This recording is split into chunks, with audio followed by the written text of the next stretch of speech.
My dear brothers and sisters, welcome to the other classroom. Class 7 এর প্রথম unit টেস্টের ইতিহাসের একটি মডেল প্রশ্নপত্র সম্পূর্ণ উত্তর সহ আলোচনা করব। দেখো এই প্রশ্নগুলো কিন্তু রয়েছে।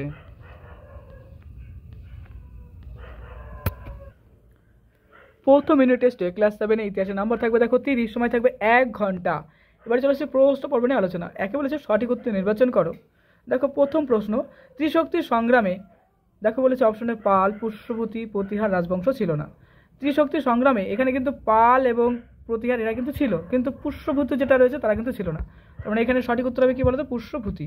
নেক্সট বলেছে উত্তরবঙ্গে অবস্থিত একটি বৌদ্ধ বিহার হলো উদন্তপুর, সোমপুর, জগদ্দল। সঠিক উত্তর হবে দেখো জগদ্দল। 3 নম্বর, গন্ডাই চোল, দেখো গন্ডাইকণ্ড চোল উপাধি ছিল প্রথম রাজেন্দ্র চোল, প্রথম রাজরাজ বিজয়ালয়। দেখো গন্ডাইকণ্ড চোল উপাধি নিয়েছিলেন প্রথম রাজেন্দ্র চোল। নেক্সট, পাল বংশের প্রতিষ্ঠাতাকে, উত্তর হবে দেখো গোপাল ছিল পাল বংশের প্রতিষ্ঠাতা। নেক্সট দেখো চক্রপাণি দত্ত ছিলেন একজন, দেখো বলেছে পাল সেন গুপ্ত যুগের চিকিৎসা বিজ্ঞানী। সঠিক উত্তর হবে দেখো চক্রপাণি দত্ত ছিলেন একজন পাল চিকিৎসা বিজ্ঞানী। নেক্সট, পাল যুগের চিকিৎসা বিজ্ঞানী। যাই হোক, নেক্সট বলছে দেখো প্রাচীন বাংলার বৃহত্তম অঞ্চল ছিল, এটা কি হবে, উত্তর হবে দেখো পুণ্ড্রবর্ধন ছিল বৃহত্তম অঞ্চল।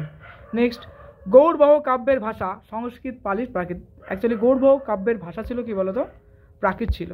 তারপরে দেখো রাজা ভোজ ছিলেন, কে ছিলেন, গুর্জর প্রতিহর রাজা। নেক্সট, সেন যুগের একজন অভিধান প্রণেতা হলেন, এটা কি হবে বলতো, সর্বানন্দ। নেক্সট, কৌটিল্যের লেখা গ্রন্থের নাম হচ্ছে কি অর্থশাস্ত্র। নেক্সট, নিচের প্রশ্নের উত্তর দাও। দেখো 9টি প্রশ্ন রয়েছে। প্রথমত, রামচরিত কাব্যটি কে রচনা করেছেন, উত্তর হবে দেখো সন্ধ্যাকর নন্দী। আদি বাংলা ভাষার উদাহরণ পাওয়া যায় কোন লেখায়, উত্তর হবে চর্যাপদে পাওয়া যায়। কার বাড়ি নাস্তিক পণ্ডিতের ভিটা নামে পরিচিত, উত্তর হবে দেখো দীপঙ্কর শ্রীজ্ঞান অতীশের বাড়ি নাস্তিক পণ্ডিতের ভিটা নামে পরিচিত। নেক্সট, ইতিহাসের গোয়েন্দা কাদের বলা হয়, ইতিহাসের গোয়েন্দা ঐতিহাসিকদের বলা হয়। নেক্সট, গন্ডাইকণ্ড চোল উপাধি কে নেয়, উত্তর হবে দেখো প্রথম রাজেন্দ্র চোল। হযরত মোহাম্মদ কবে জন্মগ্রহণ করেন, দেখো উত্তর হবে 570 খ্রিস্টাব্দে। নেক্সট, পাল বংশের প্রতিষ্ঠাতা কে ছিলেন, উত্তর দেখো গোপাল।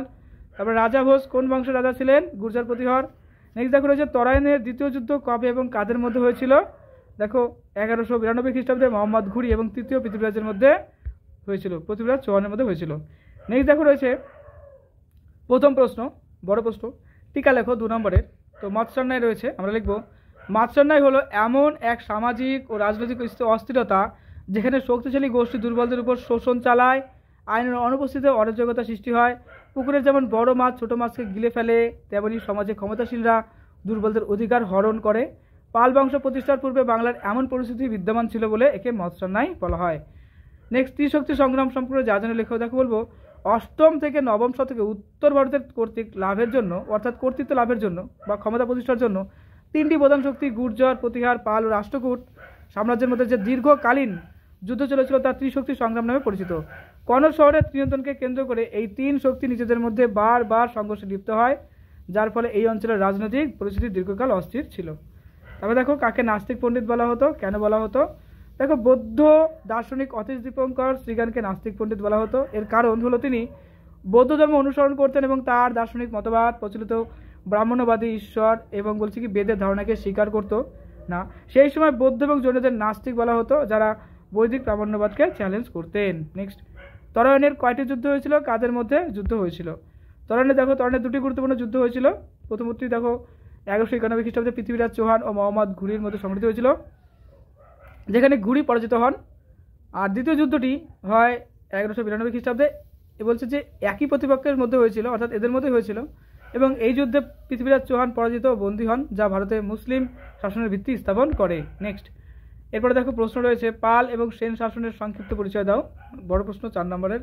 পাল ও সেন শাসনের সংক্ষিপ্ত পরিচয় বলেছে। দেখো পাল বংশ বলছে 750 থেকে 1160 খ্রিস্টাব্দে বাংলা দীর্ঘস্থায়ী শাসন প্রতিষ্ঠা করে এবং বৌদ্ধ ধর্মের পৃষ্ঠপোষকতা করে। তাদের সময় শিল্প, সাহিত্য, শিক্ষার উন্নতি ঘটে। এরপর সেন বংশ দেখো 1160 থেকে 1230 বলেছে ক্ষমতা দখল করে, যারা হিন্দু ধর্মাবলম্বী ছিলেন। সেন শাসনের স্থাপত্য এবং বাংলা সাহিত্যের বিকাশ দেখা যায়। উভয় বংশই বাংলার ইতিহাসে গুরুত্বপূর্ণ স্থান অধিকার করে, নিজস্ব সংস্কৃতি এবং ঐতিহ্যের স্বাক্ষর রেখে গেছে। ওকে, তো আমাদের কমপ্লিট হলো সেট। দাদার কোশ্চেনের জন্য অবশ্যই সাবস্ক্রাইব করে দিও। পরীক্ষার জন্য তোমাকে জানাই বেস্ট অফ লাক।